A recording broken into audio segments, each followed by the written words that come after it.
La Grèce antique conserve, vous le savez, une place particulière dans la réflexion sur l'identité de l'Europe, plus ou moins fantasmée selon les milieux qui se saisissent de cette problématique. J'ai déjà eu l'occasion d'évoquer et de soulever ce thème plusieurs fois.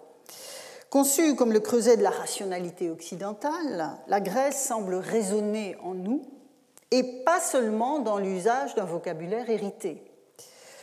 Toutefois, dès qu'il s'agit de religion, la résonance s'interrompt. Ou, à tout le moins, à ce qui fut un jour vivant du rapport des Grecs à leur Dieu, on substitue l'image assez stéréotypée d'une mythologie en forme de cabinet de curiosité ou de fantaisie érudite. Mais ce n'est pas tout. En effet, dans le contexte de notre modernité héritée des Lumières, l'une des tâches assignées à la rationalité, dont la Grèce est considérée comme le creuset pour dans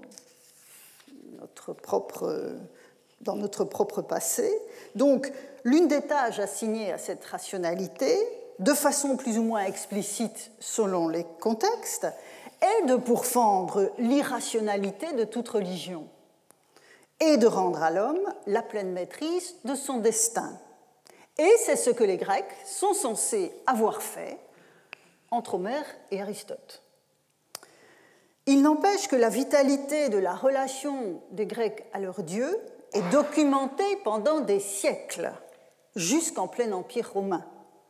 En conséquence, il reste une sorte d'angle mort, voire un impensé dans ce que l'on peut restituer des représentations grecques du monde et de l'action des hommes en son sein.